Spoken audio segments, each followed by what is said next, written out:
नमस्कार. आज आपलं विकास नाळे यूट्यूब चॅनलवरती सहर्ष स्वागत करतो आणि मुलाखतीला सुरुवात करतो. आपलं नाव सांगा. आमचं राहुल गायकवाड गोंडी. तर काय सांगाल आज लाडक्या बैलाचं नाव? रायफल नाव आहे तिचं. रायफल. कशा प्रकारे लिमच्या मैदानावरती रायफल धावलं गेलं आज? गाडी चांगली पळाली, पण शेजारची गाडी आडवी आल्यामुळे जरा बसली नाही आमची गाडी. आडवी आली म्हणजे थोडंसं क्रॉस लागली. छकडा अडकला. बरं. त्यामुळे गाडीनं मार खाल्ला. कितव्या गटात होता? 27 मध्ये ती. सेमीला का फायनलला? नाही, गटालाच मार खाल्ला. बर. तर गटाला मार खाल्ला. तर मार खाल्ला नक्की काय झालं? कितव्या नंबरला गाडी उतारली मैदानात? 2 नंबरला गाडी उतरली. बर. जरा गाडी आल्या का ड्रायव्हरनं बैल ओढून धरली, बैलाला लागल वगैरे ह्याच्या हिशोबाने. बर. तर आजचा पायरा कोणासोबत होता ह्या लिमच्या मैदानात आपला?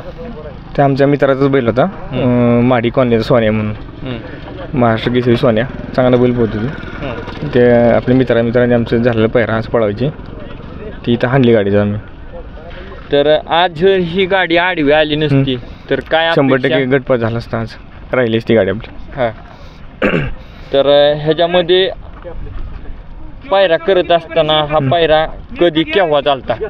पायरा 2 दिवसापूर्वी झालेला. आपण कसं वायदी वगैरे कोणाला देत नाही, आपल्या मित्रांच्या बैलांबरोबर पळून बैल शिकवला आतापर्यंत. आतापर्यंत हा कुठं पळाला आहे काय सांगाल? अंगापूरला पळाला, कोरेगावला, म्हणजे आता 2 महिने झाला मी काढला बाहेरला शिकून वगैरे. तर 2 मैदान राहिला आहे, गटबीट पास करतो. कुठं त्यानं मैदान पास केलं किंवा गुलाल केलाय? अंगापूरमध्ये गुलाल झाला त्याचा एक. दुसरा कोरेगावला सिमीला मार खाल्ला आहे. हां.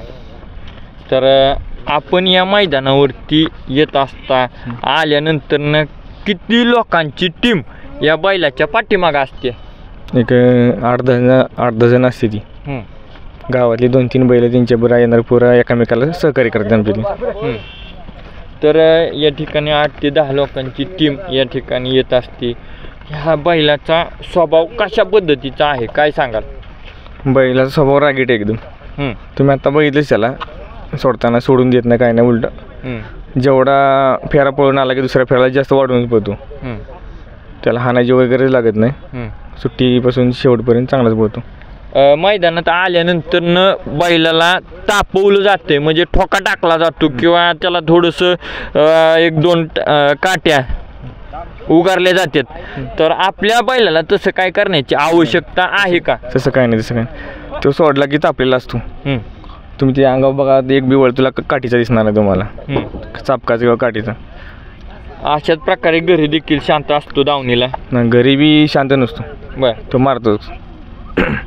बर. आम्ही मालक असून आम्हाला सोडून देत नाही एकट्याला. बर. त्यामुळे ॲग्रेसिव्ह होईल. मग त्याला आत्ता पकडायला नाही म्हणलं तर किती जोर लावावा लागतोय काय सांगाल? कमीत कमी 3 जण. त्याला कार्यक्षमता खिचून धरावी लागते आता. तिला कमीत कमी सोडायला 3-4 जण लागतात, धुवायला 4-5 जण लागतात. एका दुसऱ्याला माणसाला धुवून देतच नाही तो. लहान मुलांचं किंवा महिला मंडळाचं काम आहे का बैल सांभाळणार? महिला मंडळ घरचे दुपारचं बघते सगळे, पाणी वगैरे दाखवून लांबूनच, पण मारतो सगळ्यांना. बर. मालक असला तरी मारतो, दुसऱ्यांना मारतो. म्हणजे तुम्ही ॲग्रेसिव्ह होईल. म्हणजे तुमची आता गटाला गाडी पळून आली, सिमेंट जर लागली तर तेवढाच बोलतो, स्पीडनं दमत नाही, काय नाही. म्हणजे 3 फेर त्याचा जे आले काय मित्रांनो तो खालीवर हवाण्याची तो ब्रिडिंगच त्याचं एकदम हे पॉवरचे. तो 3 फेर पळतो, 4 फेर पळतो, तेवढं स्पीडनं पळतो, असं दमत नाही अजिबात. जरी 10 मिनिटात जरी गाडी लागली तुमची सिमेल तर तो तेवढाच पाहणार. आता हे लिमचं मैदान झाल्यानंतर कुठल्या मैदानामध्ये हा पाळणार आहे काय सांगताय? तरी आम्ही 8-10 दिवसानं काढतो. आता त्या हिशोबाने कुठलं मैदान पडेल त्या हिशोबानं काढणार. उद्या येणार 28चं मैदान आहे कोरेगावला. बघू, नियोजन झालं तर चांगला बैल भेटला तर काढायचं. त्याचा काय पायरा वगैरे कशा पद्धतीनं तुम्हाला पायरा हवा असतो? पायरा काय आम्हाला कसं वासराला घेऊन चांगला बैल पाहणार, म्हणजे व्यवस्थित असला म्हणजे बस झाला आपल्याला. तुम्हाला ह्या चॅनेलद्वारे जर पायरा हवा असेल किंवा त्या व्यक्तीला तुमचा बैल हवा या तर त्यासाठी संपर्क नंबर 92 84 58 94 73. वासरू 2 एखादी बाहेरनं पळतं. हां. म्हणजे कधी अडचण आहे एकच असं कुठल्या साईडने झोपू शकता तुम्ही त्याला. तुमची काय अपेक्षा आहे का तिथं बाबा असे ना नाही ना, आमच्या अपेक्षा एवढंच की वासराबरोबर बैल पळला पाहिजे व्यवस्थित, दुसरं काय नाही. तो कशा पद्धतीचा किती ताकदीचा असावा असं काय तसं आहे का काय नाही. बाबा? किती ताकदीचा आदत असू द्या काय आदत नाही, आदत बरं आम्ही ह्याच नाही, दुसरा चौसा बैल असेल साधा असेल तर पळवतोच आम्ही, कारण आपला आदत आहे ना अजून, त्यामुळे आदत गाडी हाणत नाही. तर काय वाटते तुम्हाला आजचं हे मैदान, या मैदानावर आल्यानंतर किती खर्च येतो? एक मैदान जर खेळायचं म्हणलं तर एक मैदान खेळायचं म्हणलं कमीत कमी 5 ते 6 हजार रुपये खर्च येतो कमीत कमी. कशा प्रकारे थोडं सविस्तर द्या. तुमचं भाडं 1-2-2.5 हजार पकडा गाडीचं भाडं येण्यासाठी. हां 1000 रुपये पावती पकडा. बर मुले वगैरे आले असते त्यांचा खर्च असतो, ड्रायव्हरचं पैसे असते ती, त्याला बक्षीस वगैरे द्यायला लागतं काय, म्हणजे हा 5-6 हजार खर्च कमीत कमी. ड्रायव्हर नाही म्हणलं तरी गुलाल झाल्यावरती किती घेत असते अंदाजे? गुलाल झाल्यानंतर त्यांना तरी 5-6 हजारच्या पुढे द्यावंच लागते ती कमीत कमी. आता पडल्यानंतर ना काय म्हणता, आता जर गुलालात नाही राहिली गाडी, राहिली नाही तरी 1000-1500 रुपये त्यांना द्यावंच लागते ती ड्रायव्हर, तर ते कसं पुढच्या महिन्यात आपल्या गाडीवर बसते ती. नाहीतर आता अशी अवस्था आहे की ड्रायव्हर गावत नाही. तुमच्याकडे अजून किती बैल आहेत अशी?